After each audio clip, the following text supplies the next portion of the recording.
Salut les amis, Jean-Pierre de teamtennis.fr. Allez, j'espère que vous êtes en forme, que tout se passe bien de votre côté. Au programme de cette vidéo, déballage de matériel ASICS, on va voir ça. Et ensuite, j'ai envie de me faire plaisir quand même, j'ai envie de me défouler un petit peu en coup droit tout en faisant attention à la cheville. J'ai envie de travailler le coup droit, la puissance en coup droit, mais tout en m'économisant avec le haut du corps. Et au passage, je vous donnerai des conseils pour votre coup droit au tennis.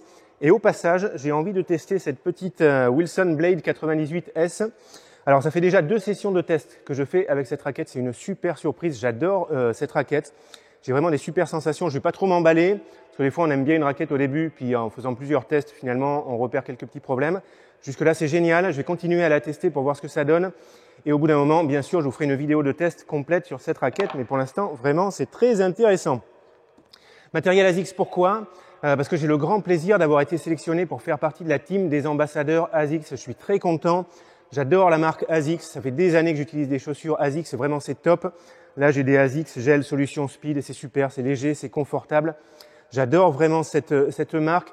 Je suis sûr que parmi vous, de toute façon, il y a beaucoup de joueurs qui utilisent aussi cette marque pour les chaussures.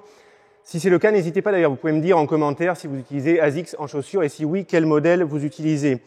Du coup, j'ai reçu du matériel ASICS. Je suis très content. Et je vais vous montrer ce que j'ai reçu dans ce carton. Allez, on a un sac de sport. Et on y va. Je vais mettre les affaires dans le sac au fur et à mesure. Allez, une casquette. Ça tombe bien. Il m'en fallait une. Matière légère. Ça, c'est super. J'adore. Un petit lot de chaussettes. Ça peut toujours servir. Allez, après, on a un short. Voilà. On a le polo qui va avec. Sympa aussi. Matière super légère. Je vois presque à travers. C'est pour dire, c'est vraiment une matière respirante. Je pense que ça va être super agréable à porter, ça. Alors, un autre short. Tac, short bleu. Pareil, matière légère, super pour le sport, ça. Encore un autre short. Après, on a un polo blanc. Voilà, super. Matière qui a l'air bien sympa aussi à porter. Un autre, pareil. On a un polo, mais bleu, bleu foncé, bleu marine, cette fois-ci. On a, alors, une veste de survêt. Bon, c'est pas maintenant que je vais la mettre. Je pense qu'on va attendre que les températures se calment. C'est une veste qui est assez légère. Et on a un pantalon aussi, voilà, qui m'a l'air assez fin aussi. Ça, je pense que ça va être sympa cet hiver quand il faudra mettre un pantalon pour jouer. Poignée pour la transpiration. Et enfin, il y a une paire de chaussures. C'est les ASICS Gel Résolution. ASICS Gel Résolution version 8. Pareil, ça c'est des chaussures que j'ai déjà eues. Super pour le confort, pour la stabilité. De toute façon, je vous ferai une vidéo de test de ces chaussures et puis une vidéo aussi pour comparer toutes les différentes chaussures qu'il y a chez ASICS. Donc vraiment super content forcément d'avoir reçu tout ce matériel et de pouvoir représenter la marque ASICS. Au passage, si ce matériel vous intéresse, forcément c'est disponible chez mon partenaire Tennis Warehouse Europe ou alors Tennis Warehouse USA, ça dépend où vous habitez. En tout cas, comme je dis à chaque fois, c'est super sympa. Si vous cliquez sur mon lien affilié pour aller faire un achat sur ces sites, ça vous coûte rien de plus. Ça indique que vous venez de ma part et moi, ça m'aide à continuer les vidéos que je fais sur YouTube. Vous pouvez trouver ces liens affiliés en cliquant sur le i par ici. Ces liens sont aussi dans la description sous la vidéo. Et vous pouvez aussi saisir l'une des adresses qui s'affiche directement sur la vidéo. Allez, c'est super. J'ai de quoi m'habiller. Je vais aller m'équiper et je reviens sur le terrain pour envoyer un petit peu en coup droit. Allez, à tout de suite. Allez les amis, c'est parti. Je suis équipé pour faire du coup droit. Objectif, trouver de la puissance en forçant au minimum. Sur le coup droit, je vais vous donner quelques conseils par rapport à ça. Bon, pour moi, pour mettre de la puissance en coup droit, c'est pas forcément très différent de comment faire tout simplement un coup droit. Le truc, c'est juste qu'on va utiliser la technique du coup droit, qu'on va mettre plus d'intensité, plus d'engagement dans la balle, faire le geste plus rapidement. Mais le geste n'a pas une forme différente quand on veut jouer doucement, quand on veut frapper fort. Donc, à mon avis, ce qui se passe, c'est que certains joueurs, quand ils veulent frapper fort, tout simplement, ça va révéler des défauts qu'on voyait pas trop quand on jouait tout doucement. Donc déjà, il faut avoir les bonnes bases techniques du coup droit pour essayer ensuite progressivement de faire le geste plus rapidement en mettant plus d'intensité et donc de trouver plus de puissance. Mais je vais quand même vous donner quelques conseils en ciblant quelques éléments importants par rapport à la puissance en coup droit. Première chose, au niveau de la tenue de raquette, il faut être super relâché. Si vous commencez par être crispé, les doigts très serrés sur le manche de la raquette dès le début du geste, c'est mal parti pour avoir de la puissance en coup droit parce qu'on va voir qu'il faut beaucoup de relâchement justement pour trouver de la puissance. Donc dès le début, soyez très relâchés, pas de crispation du tout sur le manche de la raquette, c'est vraiment super important. Quand vous préparez, je vous conseille d'utiliser votre main libre pour amener comme ça votre raquette en arrière. C'est pareil pour cette main libre, elle doit pas être crispée sur la raquette, c'est tranquille. Je soutiens la raquette comme ça et je l'amène doucement. Finalement, ces deux mains, elles sont bien relâchées comme ça pendant la préparation. C'est pas obligatoire, mais pour la préparation, je vous conseille vraiment de passer par en haut votre geste il va faire comme une forme de C à l'envers comme ça, par en haut et ça redescend, ça fait une boucle. Et ça vraiment, ça aide à avoir un geste fluide, continu, sans interruption, et avoir une bonne prise d'élan pour faire lent au début et rapide quand je veux déclencher la frappe. Ok ? Avec ma main libre, j'amène en étant super relâché, je peux même relâcher les doigts comme ça pendant la préparation. J'amène de façon bien relâchée en passant par en haut, les bras, les mains à peu près à hauteur du visage. Donc vous voyez que je passe assez haut quand je fais ma préparation et je passe plutôt à l'extérieur. Je prépare pas en étant tout près, je prépare en passant vers là-bas, vers l'extérieur. En même temps que je fais ça, en fait, je tourne mes épaules de façon à être de profil, de façon à mettre l'épaule qui va frapper en arrière, tout simplement pour prendre de l'élan, parce que c'est comme si je voulais lancer la raquette vers l'avant pour trouver de la puissance. Donc préparation bien relâchée, je tourne les épaules, je prends appui sur la jambe arrière, c'est important. Les deux se font en même temps. Clac, je suis ici en fin de préparation, le plus souvent où la balle, au moment où la balle rebondit de votre côté. Et si vous êtes comme ça, vraiment en fin de préparation, regardez bien cette position, vraiment c'est bien parti déjà pour envoyer en coup droit. Alors, ça c'était la partie préparation, prise d'élan, bien relâchée, amplitude. Et ensuite, il y a le déclenchement de la frappe. Alors là, souvent, il y a des problèmes. Les joueurs, ils préparent bien quand même. Mais il y a un problème au moment de la frappe. Le problème est le suivant. Enfin, il y a plusieurs problèmes. On va en voir un déjà. Le problème, c'est de pas taper la balle assez devant. Alors là, ça, c'est vraiment indispensable. On peut pas faire autrement.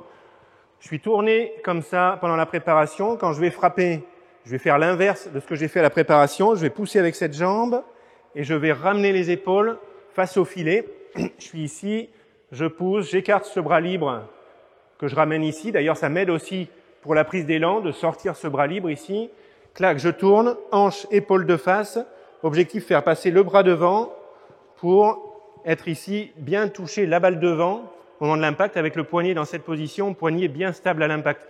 Il y a beaucoup de joueurs, ils sont tournés comme ça, on va dire que c'est bon pendant la préparation. Et ensuite, pour la frappe, il n'y a que le bras qui essaye de passer et tout le reste du corps reste bloqué. Il n'y a pas ce mouvement de rotation ici du haut du corps. Et alors là, c'est la fin pour le coup droit. Donc vraiment, ça, c'est super important. On tourne sur soi-même. C'est une technique de coup droit moderne. On tourne sur soi-même pour aller toucher la balle devant. Ensuite, autre chose pendant ce mouvement de frappe, un truc vraiment qui va flinguer votre puissance en coup droit, c'est de rechercher la puissance en se crispant complètement avec le bras. On se dit, je veux tirer fort, donc je me contracte ici, biceps, le bras, le poignet, tout ça, et je joue un petit peu comme un robot, comme ça, vraiment, avec beaucoup de contraction ici. Là, c'est la fin du coup droit, il n'y aura plus de vitesse gestuelle, il n'y aura plus de relâchement. Donc vraiment, faites attention à ça. Le bras, il est vraiment relâché. Alors, surtout pendant la phase de préparation. Là, c'est vraiment ultra relâché. Il peut y avoir plus de fermeté au moment de l'impact, c'est normal. Mais fermeté, ça ne veut pas dire crispation totale et serrer la raquette hyper fort. Ok ? Donc, relâchement, fermeté, mais globalement, ce que je fais pendant tout mon geste, c'est que j'essaye d'être vraiment le plus relâché possible, pas de crispation au niveau du biceps, et il y aura la fermeté qu'il faut au moment de l'impact, mais ça, je le laisse se faire un petit peu tout seul. Vous pouvez vous amuser à faire des gestes à vide, comme ça, et il faut entendre la raquette siffler quand vous lancez la raquette vers l'avant. Là, voilà, et là, ça montre que j'arrive à produire de la vitesse gestuelle, et déjà, ça commence bien. Dans la première partie des balles que je vais faire, je ne m'occupe pas de faire des fautes en longueur. Quand on veut absolument mettre la balle dans le terrain, on se crispe, c'est pas bon pour le geste. Moi, je veux rechercher de la puissance. Si ça sort de 3 mètres, c'est pas grave. Et dans un deuxième temps, mon geste, il va s'adapter. J'essaierai d'être un petit peu plus précis, de mettre la balle dans le terrain. Mais il faut pas se poser des problèmes quand on recherche le geste comme ça. C'est pas très grave s'il y a des fautes au début. Allez, c'est parti.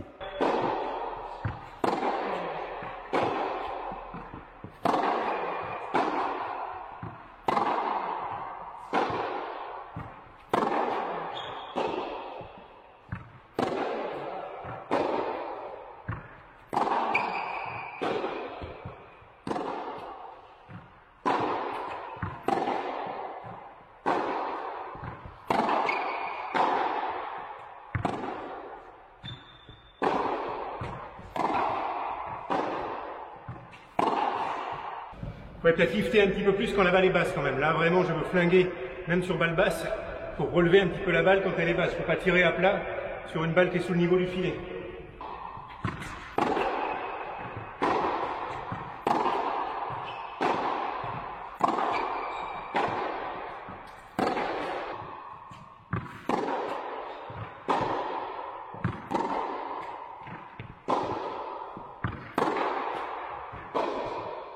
Alors là, le problème, c'est que je pense tellement au relâchement que c'est tout mon corps qui est relâché, je fais aucun effort avec les jambes. Donc là, c'est vraiment le problème. Il faut être dynamique avec les jambes et relâcher avec le haut du corps. Il faut que je bouge un peu plus là.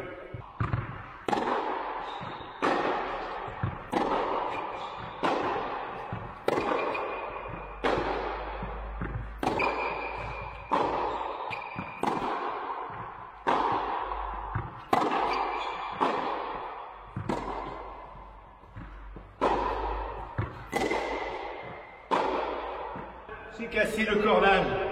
Alors là, c'est dommage. J'étais en train de vraiment prendre plaisir à jouer avec la blade. Ça devait arriver. Ok, bah c'est pas grave. Je vais me faire un plaisir de la recorder. En tout cas, j'ai eu des super sensations encore sur cette séance avec la raquette. Allez, je change de raquette.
Bonne série quand même. J'attends trop la balle. Sur la dernière, il faut prendre la balle plus tôt. Bonne série. Je vais m'arrêter là. Je pense que j'ai eu quand même des bonnes sensations globalement. Ça fait longtemps qu'on joue. Je commence à fatiguer un petit peu. En plus, ça m'agace d'avoir cassé le cordage de la blade. Parce que je sentais la balle hyper bien avec cette raquette. Bon, quand même, c'était sympa cette séance. Les amis, je vous dis bon entraînement. Et on se retrouve bientôt dans une autre vidéo. Allez, salut à tous.